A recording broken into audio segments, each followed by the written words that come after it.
আপনি কি কখনো এমন একটা ফোন কল পেয়েছেন যেখানে ওপাশে কেউ নেই তবুও কেউ আছে? আজকের গল্প অচেনা ফোন কল। শুনছেন হরর বাংলা। রাত তখন প্রায় 2টো। চারদিকে একেবারে নির্জন নীরবতা। শুধু মাঝে মাঝে জানালার বাইরে থেকে ঝিরঝিরে বাতাসের শব্দ আসে। রাশেদ বিছানায় শুয়েছিল। ঘুম আসছিল না কিছুতেই। মোবাইলটা হাতে নিয়ে স্ক্রল করছিল। হঠাৎ ট্রিং ট্রিং ট্রিং ট্রিং ফোনটা বেজে উঠল। অচেনা নাম্বার। রাশেদ একটু বিরক্ত হয়ে ফোনের দিকে তাকাল। এই সময় আবার কে ফোন দেয়? দ্বিধায় পড়ে গেল, রিসিভ করবে না করবে না। শেষে কৌতূহলটা জিতে গেল। হ্যালো? ওপাশে কোনো শব্দ নেই। হ্যালো? কে বলছেন? কিছুই না, শুধু হালকা একটা শ্বাস নেওয়ার শব্দ। রাশেদের বুকের ভেতর হালকা কাঁপন ধরল। ভাই, মজা করছেন নাকি? ঠিক তখনই খুব নিচু কর্কশ একটা কণ্ঠ। তুমি একা আছো? রাশেদ জমে গেল। কে আপনি? ওপাশ থেকে আবার ফিসফিস করে, পিছনে তাকাও না। রাশেদ তড়াক করে উঠে বসল।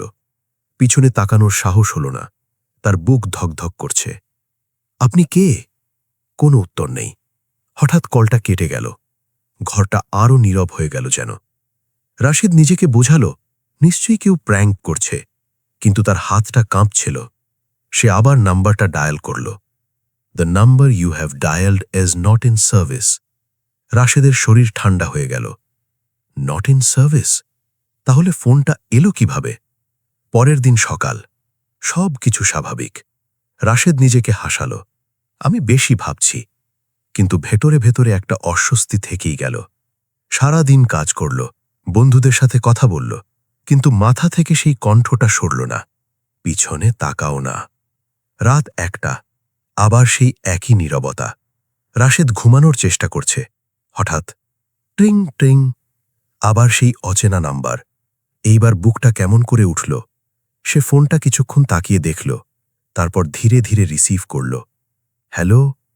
এইবার ওপাশে শব্দ পরিষ্কার। কেউ যেন কাঁদছে। একজন নারী কণ্ঠ। আমাকে বাঁচাও। রাশেদের শরীর কেঁপে উঠল। আপনি কে? কোথায় আছেন? ওহ, ও আমাকে দেখছে। কে দেখছে? হঠাৎ কণ্ঠটা বদলে গেল। একই কণ্ঠ, কিন্তু ভয়ঙ্কর। তুমি কেন ধরলে ফোনটা? রাশেদ ফোনটা ছুঁড়ে ফেলার মতো করল। কি বলছেন এসব? তুমি এখন দেখতে পাবে। কলটা কেটে গেল। রাশেদ ঘরের চারদিকে তাকাল। সব ঠিকঠাক, কিছুই নেই। কিন্তু মনে হলো কেউ যেন তাকিয়ে আছে। তার ঘাড়ের পেছনে ঠান্ডা বাতাস লাগল।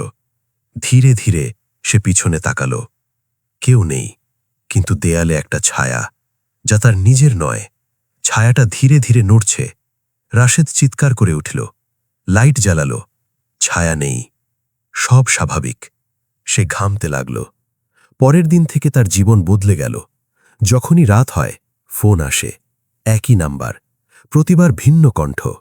কখনো বাচ্চা, কখনো বৃদ্ধ, কখনো নিজের কণ্ঠই। একদিন সে শুনল, রাশেদ। সে থমকে গেল। তুমি পালাতে পারবে না। তুমি কে? আমি। তুমি।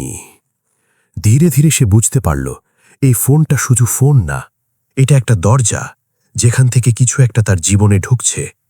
এক রাতে সে সিদ্ধান্ত নিল ফোনটা ভেঙে ফেলবে। ফোনটা হাতে নিয়ে মেঝেতে আছাড় মারল। স্ক্রিন ভেঙে গেল।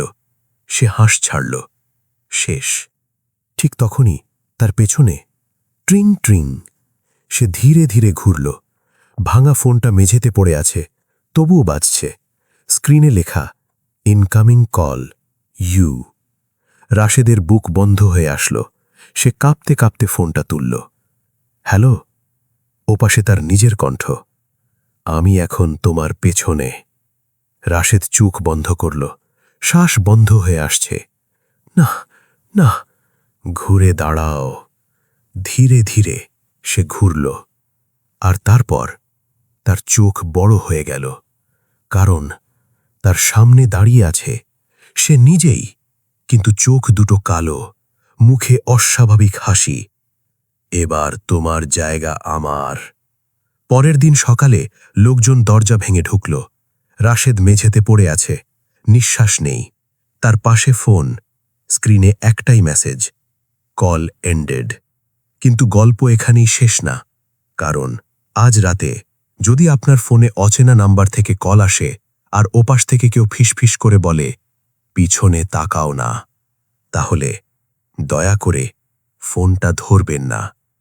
গল্পটা যদি আপনাকে একটুও ভয় পাইয়ে থাকে, তাহলে লাইক দিন, শেয়ার করুন আর সাবস্ক্রাইব করুন হরর বাংলা চ্যানেল, কারণ পরের গল্পটা হয়তো আপনার জন্য অপেক্ষা করছে।